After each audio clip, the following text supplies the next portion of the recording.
Welcome to the Champions League for 2034, hosted at Wembley. Now, the match today is Man City versus Afan Lido, currently English champions versus the Welsh champions. So, early in this week, Afan Lido manager Alex Moore had a press conference about the match.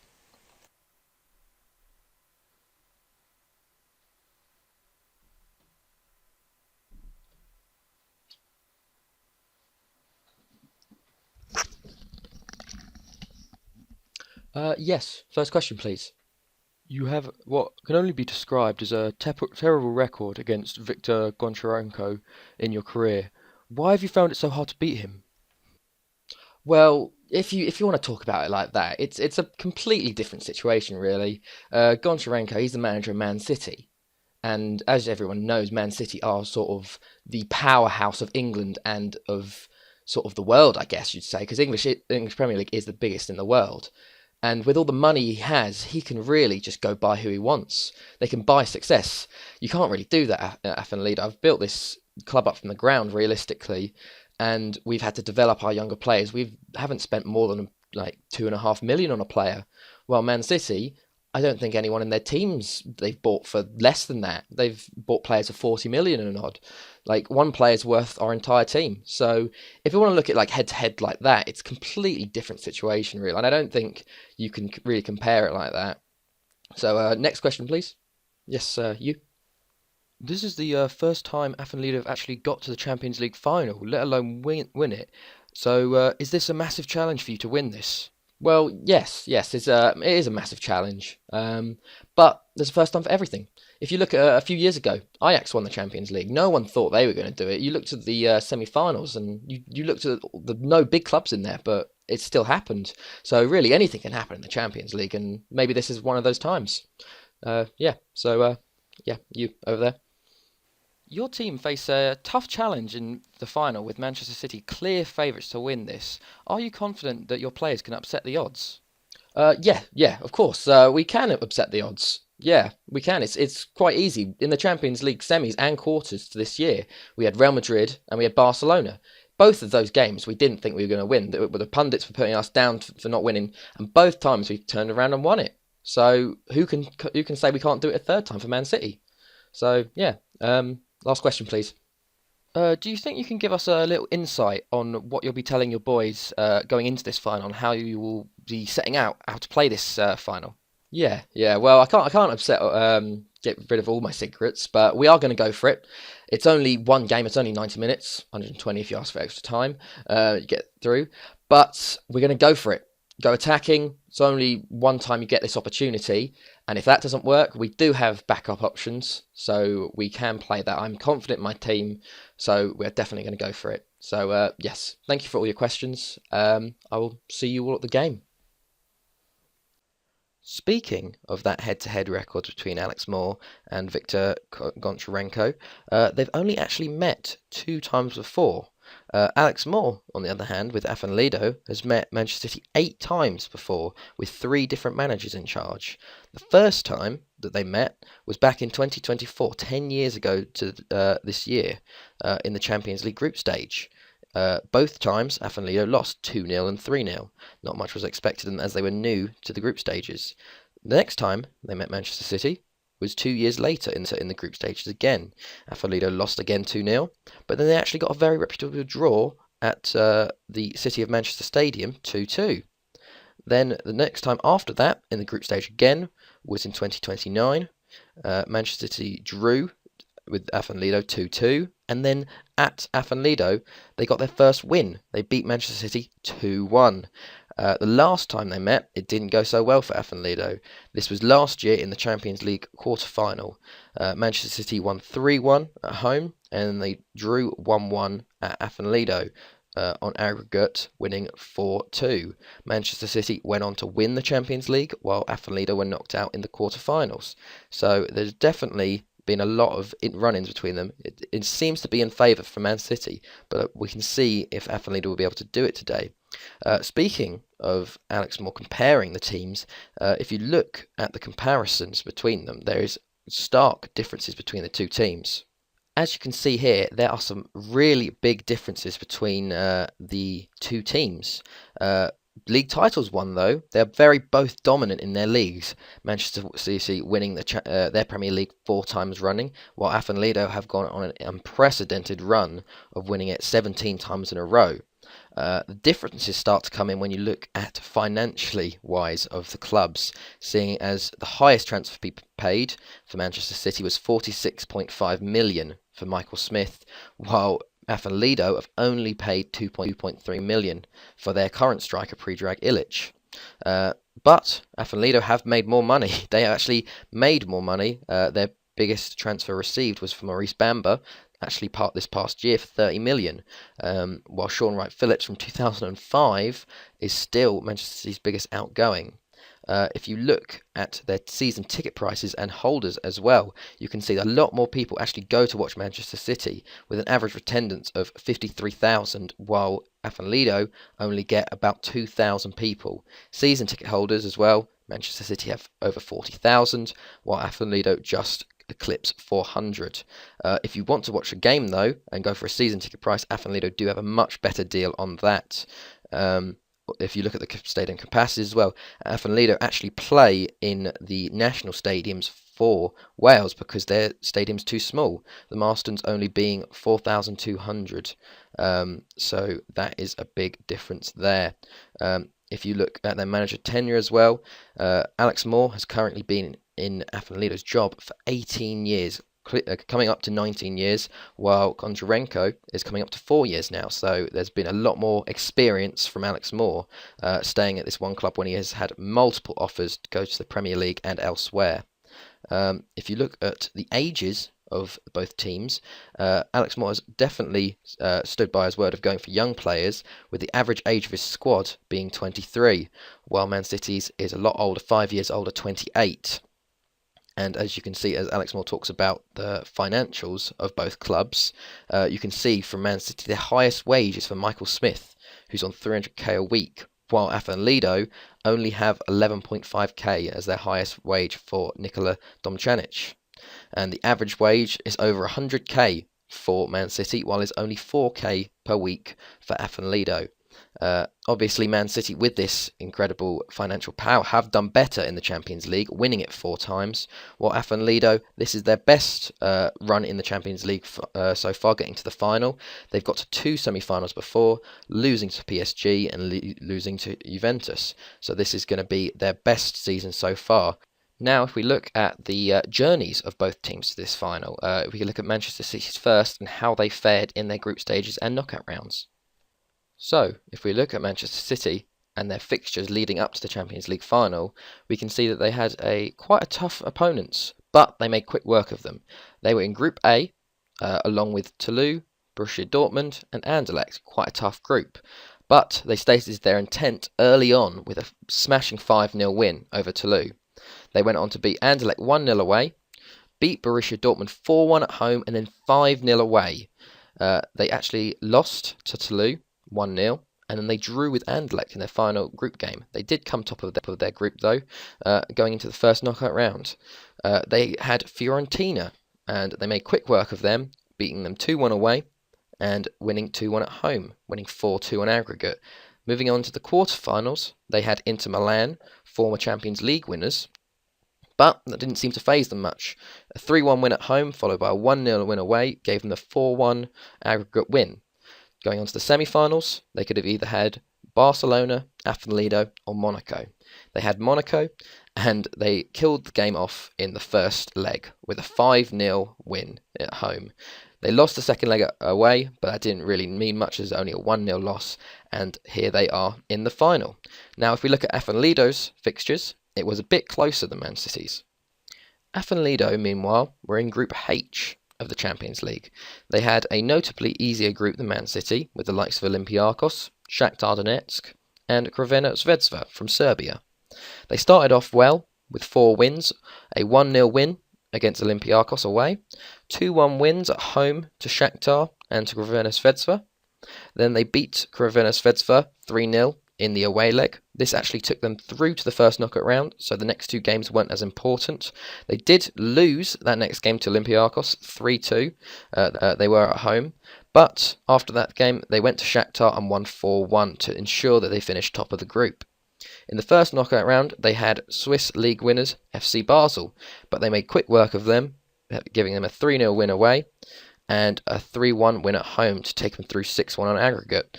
In the quarterfinals, they did face Spanish giants Real Madrid, though. After going 1-0 down at home, they turned it around to win 3-1, which was actually quite crucial, seeing as they lost the away leg 2-1. After going 1-0 up, Real Madrid rallied back to get 2 goals, and they won 5-4 on aggregate, which took them through to the semi-finals to face fellow Spanish giants Barcelona. Hope for Afan Lido was slim after a 1-1 draw at home with a late equaliser for Barcelona in the 83rd minute. But in the away leg at Barcelona, taking the lead twice, first in the first half with through a penalty, and then Barcelona equalised in the 80th minute. Then in the 94th minute, Afan Lido won another penalty and scored it to take them through to their first final. So both teams have had journeys to the Champions League final, some tougher than others, but here they both deserve to be in the finals.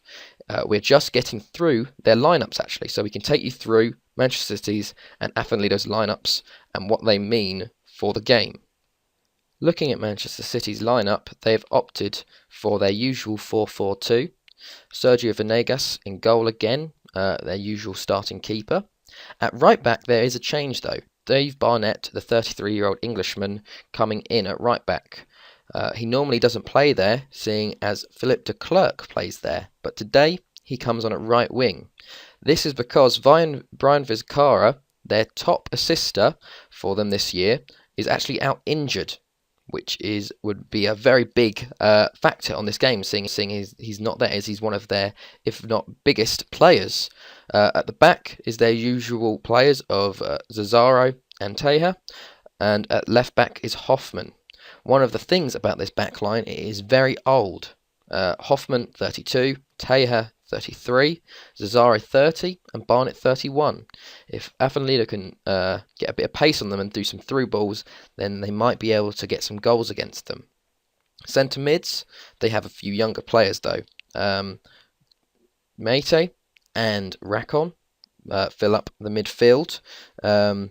Both bought for around 25 million. Meite actually bought this year for 25 million and is the second top assister, 19 assists coming from him. So Afan Lido will not need to watch out for him. Left mid is Michael Smith, another Englishman, and actually their highest valued and highest paid player. They bought him for 46 million from Tottenham, and he is on 300k a week, so he's definitely a good player to watch out for. Up front is Alphonso Hubert, the Belgian 26-year-old. He's got 22 goals in 27 league games, so he's definitely a danger. But the biggest danger to Afan Lido is their captain, De Orazio. He was bought for 43 million from Pescara, and he has got 51 goals in 51 games this year. So he is definitely the biggest threat for them. And if they can target him and lock him down, then they might get something from this game. But with players like him, you can never be too sure. And he is definitely one of their star players, and he's the top goal scorer in the Champions League this year so far. Looking at Manchester City's subs bench, on the bench is Otavio, Adam Duval, Michael Williams, Duvan Alvarez, Jamie Ray, Adriano, and Grant Beath. Now, if we look at the values these players were bought for, we can really see what Alex Moore was talking about when he was talking about Manchester City buying their players. As in evidence of Manchester City's team, they've not been afraid to splash the cash, from goalkeepers all the way through defenders, midfielders to strikers. Venegas was 14.75 million from Madrid. Their highest paid defender was Teja for 37.5 million from CSK Moscow. In midfield, they have a lot of players that have been bought for high prices. Smith from Tottenham for 46.5, Mate from Pescara for 25 million, Racon 28.5 from Chelsea. Up front, they have a low price actually of 14.25 million for Herbert from Standard Liège. D'Orazio cost 43 million also from Pescara. And then on the bench, you can also see some high prices. 17.75 for Williams from Zenit. And then Adriano, now an older player, was bought for 41 million from Juventus. Overall, they have a total value of their first 11 of 291 million, and then including the subs, their entire team value is 352,450,000. Now, this is in stark contrast to Afan Lido, and we can go through their lineup and what their players were bought for now. So Afan Lido stick with their 4-2-3-1 formation, and stick with the team, actually, that they've kept through most of the Champions League knockout rounds. Philip Vincent-Day starts in goal, Rene Borkovic at right back, Seri Thomas at centre back, Toni Kovacic captain and centre back, Kristic left back, Kudela and Galabov in centre mids, Tomlinson in the attacking mid role, with Slavica on the right and Domčanić on the left, with Predrag Ilić up front. On the substitutes bench is Marcianek, Veselinovic, Rangelov, Tolic, Taunton, Henriksen, and Sanchez. Now, if we look at Afan Lido's team, for transfers wise, they haven't spent much whatsoever. Philip Vincent-Day, they got on a free from Middlesbrough. Rene Borkovic, they bought for 250k from Grasshoppers. Kovacic, they got for 475 from Hajduk Split. Seri Thomas was from their youth system, so obviously he was on a free. Kristic from Vojvodina in Serbia. Kudela was from Dukla Prague for 190k. Galabov from Cherno Morvana in Bulgaria for 18k. Tomlinson was on a free from Southampton. Domčanić and Slavica, both 500k from Hajduk and Rijeka, respectively. And then Ilić, the high-priced player, for 2.3 million, also from Crvena Zvezda. On the bench, they have Marcianek for 400k, Veselinovic 210k, Rangelov was 140k, 10.75k for Tolic. Nathan Taunton is from their youth system, so he's a free. Henriksen 30.5k, and then Sanchez from Ajax on a free. So overall, their total is only 5.2 million. Now, only maybe one or two of Man City's players actually were bought for less than that. Man City was over 300 million, while Afan Lido's entire team was about 5 million. So you can see the massive gap in transfers between that. So that is it from us in the studio. The game is about to kick off in what will be a monumental match for both teams. Manchester City looking to become 2 times winners, while Afan Lido and Alex Moore head for their first Champions League win as massive underdogs to see if they can do it. So, on to the game now. Hey guys, so I'm here finally. Champions League final versus City. So, oh my god, I'm so nervous for this. This is just, oh god. Okay, we're going to go straight into it. See how things go. We're on attacking, we've got the creative talk going. Let's see what can happen. Okay, first little highlight, nothing going on. Come on, I don't want to lose to City. After all the stuff I've gone through for this, 10 minutes in, not much has happened. We've got a lot more possession, 15 minutes gone. Free kick given. Racon's on a yellow, good stuff, get him sent off, that'd be nice. 20 minutes gone, still nothing. 25 minutes gone, still nothing. 30 minutes, here's a highlight. Free kick. Falls to Slavica. Racon picks it up. Over the top through ball. Oh no! Off the post!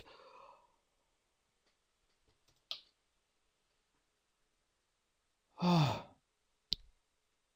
Oh my god. Jesus Christ. What the fuck? How the fuck did he hit the post? You cannot do fucking few. Pass it shorter. Fucking distribute to fullbacks. Roll it out.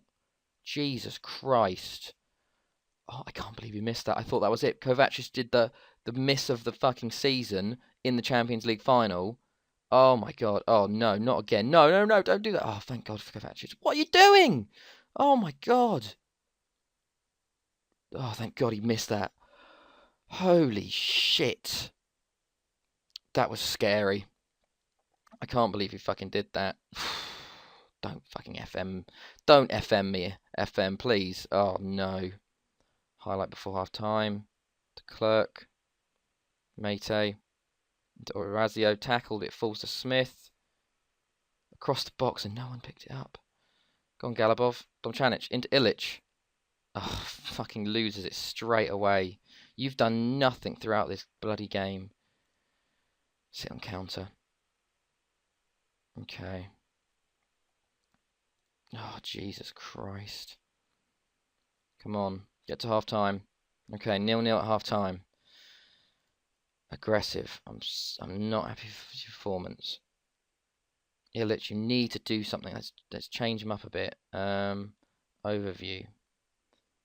Let's change him to a poacher. Let's see what he can do there, because he hasn't been doing anything these Champions League games. He's just not stepped up. But let's see what we can do. We're on counter now, so we're going to let them come on to us a bit more and see what can happen. They've got a corner. Back post. De Klerk. Oh, fuck. Philip de Klerk, their right winger, probably tiny, has scored a header 50 minutes in. Bloody set pieces. Of course it is. Oh, my God. Don't do this to me, FM. I can't handle it. Smith puts the ball into the back post.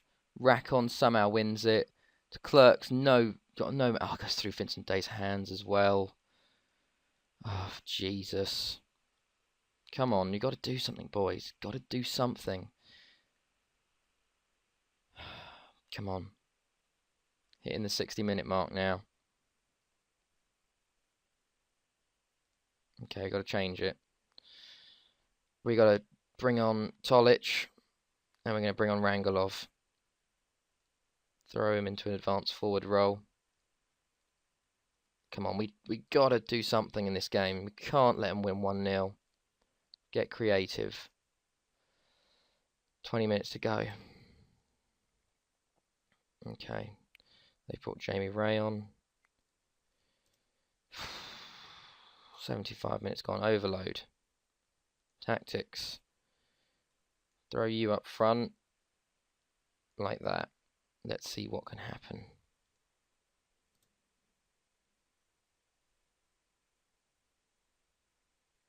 Oh, we've got a throw-in. No, don't do it. Don't fucking counter this, Orazio. Tackled. Kudela. Keeps it. Tomlinson tackled. D'Orazio. Over to Alvarez, who's through on goal. 2-0. While Slavica's injured on the sideline. We won the ball back twice there. Got a corner. Kovacic! Fuck! I fucking knew it as well. I just saw the lineup. The guy didn't even move. Oh, come on. Come on, Slavica. Slavica. Play it into Tolic. Oh, straight at the keeper. Bollocks. 2 minutes added time. Oh, don't do this. Don't make it 3. Sarri Thomas wins that, thankfully. Slavica into Tomlinson, into Tolic. Tackled. Borkovic wins it back. Tomlinson tackled again. Into Kudela. Tackled again. Oh, intercepted again. D'Orazio on the counter now. 3-0.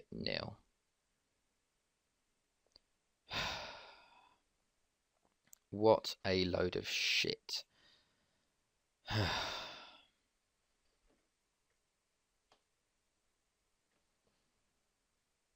God damn it.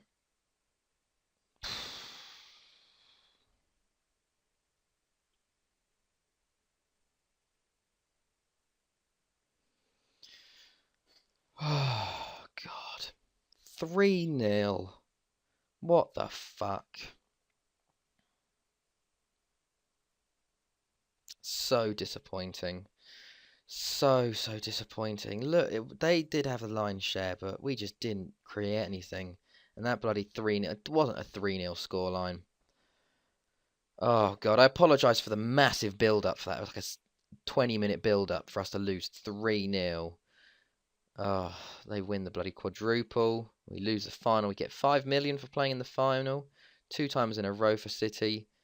We've got 960k for the Champions League revenue. D'Orazio's the top scorer. We're the biggest overachievers. He's lucky, and he's always been lucky. I'm not happy. He's good. We can win it next time. God damn it. Alright, so that's it. The dream's over for this 2034 Champions League final. But there's still more years. We've still got another 16 years until we hit last year's of 2050. So I really think we can make it back to the final. We do have a really good team, and we've got quite a young team as well. Illich, really disappointing in that game. So is Domčanić, Slavica, Galabov, Tomlinson gave away the ball. But we've got a young team, and we've got good youngsters coming through. So hopefully we can build on this and try and do it next year or the year after that. But it seems like it's not going to be this year. Got dressed up in my suit for nothing, and I showed my face for nothing. God. Okay, so anyways, guys, I hope you enjoyed this. It's been a bit of a different style of video, a bit more editing, a lot more editing that I'm used to. But yeah, so I'll be back for, I guess, the season review for this year. But anyways, guys, hope you guys enjoyed this. It's been Alex, and I'll see you guys later.